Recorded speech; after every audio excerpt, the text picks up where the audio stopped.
السلام عليكم ورحمة الله وبركاته. ازيكم عاملين ايه؟ وحشتوني جدا جدا. احنا ان شاء الله النهاردة هنعمل مع بعض الفطير الفلاحي اللي هو المقلي، طبعا بكل تفاصيله هقول لكم عليها.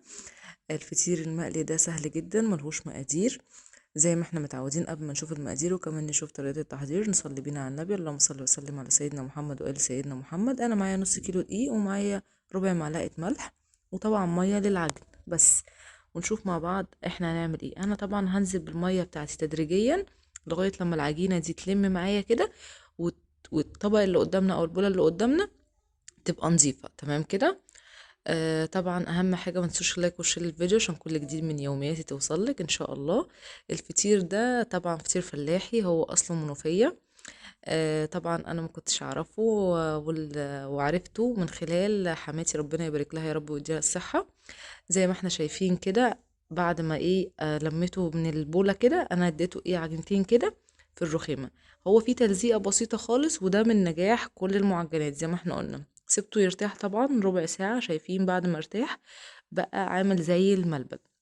جبت بولة معايا، حطيت فيها شوية زيت عشان طبعا اقطع واكور الكور بتاعتي على قد الحجم اللي انا محتاجاه.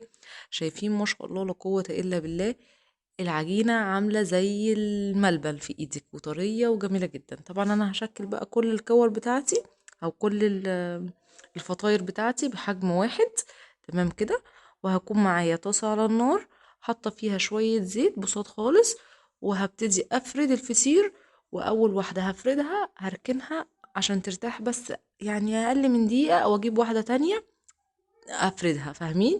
يعني واحده وواحده واحده واحده. وهوريكم ادي ركنت اول واحده، التانية اهي بجيبها وهفردها، وبعدين هروح سايبه اللي انا بفردها دي وجايبه ايه التانية، وبفرد بطراطيف صوابعي. شايفين ما شاء الله لا قوه الا بالله، العجينه ملبن بتتفرد ازاي بكل سهوله ومرتاحه جدا ما شاء الله ورقيقه جدا. ما شاء الله لا قوه الا بالله، شكلها اصلا يفتح النفس وهي لسه نيه. انا طبعا جبت الطاسه بتاعتي على النار، حطيت فيها شويه زيت موطيه عليه لغايه لما يسخن كده خفيف، مش لازم يتقدح عشان الفطيره بتاعتي ما تتحرقش مني. وهنزل عليها باول فطيره انا عملتها، ونسمي بسم الله الرحمن الرحيم. ادي اول فطيره. طبعا الزيت لازم يكون مش سخن قوي ولا بارد قوي. كان هنا الزيت بتاعي كان مسخنش ايه، يعني حاجات بسيطة بس ما شاء الله. شايفين اول لما حطيتها ابتدت ايه تتشمع على طول. طبعا طعمه جميل جدا. ينفع نحط عليه سكر، بس هو اصله سكر بس. ينفع نحط عليه سكر وقرفة، ينفع نحط عليه عسل، ينفع نحط عليه مربى.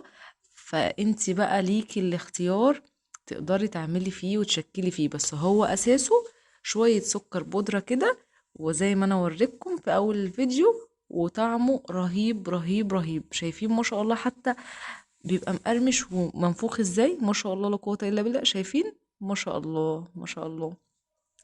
طبعا عايزاكم تدعولي وتجربوا الوصفة، وان شاء الله تعجبكم. واللي ما كانش يعرفها انا عرفتها له، واللي يعرفها طبعا ربنا يحسن ما بين ايديكم كلكم ويحسن ما بين ايدينا يا رب. وده شكله النهائي ما شاء الله، نص كيلو طلع لي ما شاء الله كمية جميلة جدا، وشكله يفتح النفس. انا طبعا كل اللي هجيبه دلوقتي هجيب شوية سكر بودرة، لان ده ابسط حاجة وطعمه رهيب رهيب. بالمصفى بتاعتي، وايه هنزل عليه الفطير بتاعي. وده كان اخر حاجة معانا. اهم حاجة ما تنسوش اللايك والشير للفيديو عشان كل جديد من يومياتي توصلك. استنوني ان شاء الله في وصفات جديدة، وصفات من بلاد كتيرة. وان شاء الله يا رب يكون عند حسن ظنكم. مع السلامة في يوميات دودو جديدة.